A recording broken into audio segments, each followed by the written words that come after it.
Sao Paulo.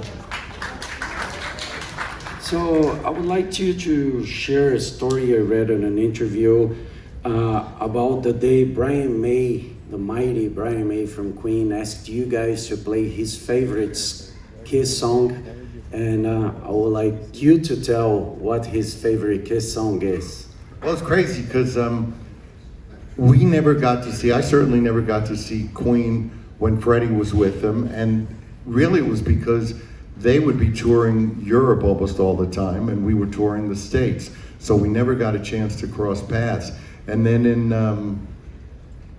the 80s, we finally, I think it was 83 or so, I met up with Brian, and then didn't see them for years after that, but we did, what was it, VH1 Honors or something like that, and they were there, and the first thing Brian said, "Are you gonna play my favorite song?" And I'm thinking, wow, what song? It was Crazy Nights. So, which was interesting. I mean, that wasn't the song I would expect, but Crazy Nights was a big hit in England. And it was just strange to hear that from him. I wasn't expecting that. So just sorry for a second one, a quick one. 2023 is going to be 40 years of your first time in South America, the huge concerts over there. Can we expect you back for 2023? Rumor has it. April. See you in April. I was trying to explain to people before that this is the end of the road. This is the last tour we're going to do. But what's happened is every place we've played, every country we've played, every city we've played, pretty much right afterwards, fans, promoters, everybody says, "Can you come back?" So, and that's a great thing. So, are we going to go back to a lot of places? Yeah, it's the end of the road, but like I said, they keep paving the highway. So, the road goes on longer than I expected. And the only people that bothers are the ones who go, "Oh, you said it was going to be over." Those people don't like us, and fuck them. Great question. Come on over, my friend. Hey, what's your name? Where you from? John Cataldo from New Jersey. Which exit? 142. Okay. When you write a song, what's your process? Do you have the melody already in your head and put words to it? Or do you write the lyrics and then come up with the music? Usually I start with like guitar playing. I'll start to play, and once I get a good riff or a good chord pattern, I'll just start singing.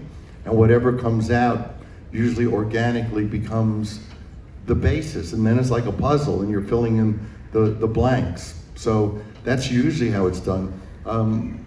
An exception would be Love Gun. Love Gun, I heard the whole song in my head while I was on an airplane. When I landed, I grabbed a guitar and it was all there. Then I just went in the studio and did a demo of it. But as a rule, it starts with a guitar figure, a guitar pattern, and then builds from there. Thank you. Great questions. Keep them coming. What's your name? Where you from? Andy from Wisconsin.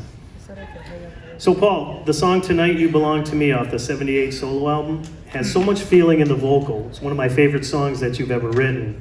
Was there someone who inspired those lyrics? Yes. Come on, Andy. That's all you're getting from him. We can't know who? I'm sorry? We can't know who? You wouldn't know her. Thanks, Paul. And the pasta was great. Thank you for that. Thank you. Yeah, basically that song was just about, you can know that something's going to end in the morning, and you just make the most of the night before it ends, and knowing that when it's over, somebody's walking out. All right, what's your name? Where you from? My name is Tom. I'm from Orange County, California, and first-time cruiser, long-time listener. So my question has to do with a song that appeared on your 78 solo album called Ain't Quite Right. it was a real departure as far as I was concerned from anything I had heard from you to that point. Very unique, easy, breezy, cool tunes, right? So I'd like to know about that writing process for that song. I believe you collaborated with Michael Japp. And then what you could tell us about going into the studio, because you didn't have the guys with you, right? It was solo. So anything about getting those sounds? It was really interesting just going into the studio and doing the solo album because I was so used to being with the guys, and yet I very much knew what I wanted to do. So it wasn't going to be a great departure from anything else because I think Kiss has always been guitar driven, and I just did what I do.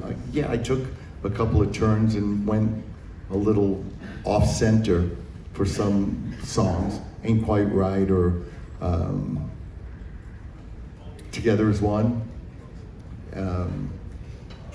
Hold Me, Touch Me. There's a sappy one for you.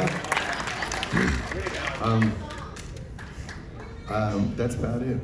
This guy is going to post this, so he's videotaping it, and when I see it on the internet, I'm going to say, that's the prick who was in the front row videotaping it.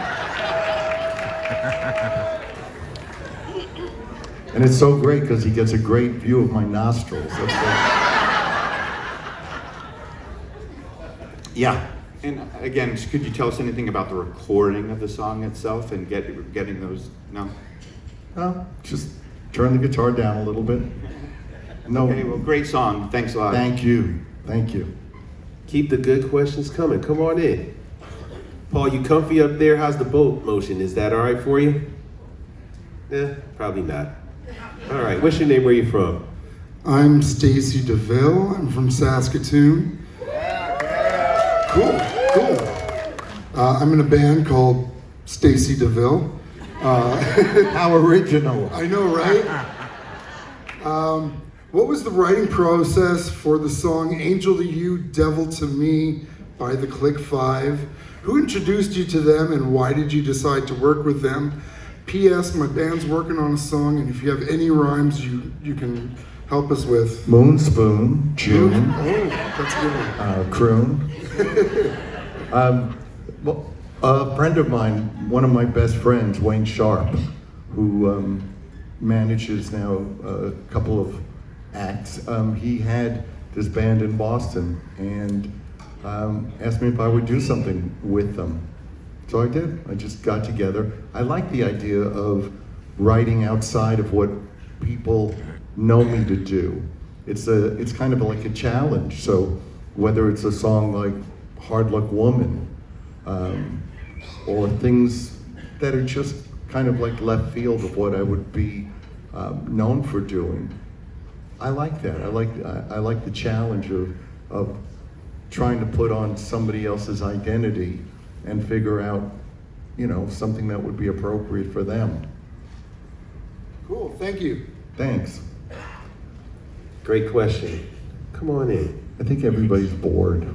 Are you all bored talking to Paul? Paul, you're pretty interesting, man. We enjoyed hearing you talk. I hope you know that. Thank you so much.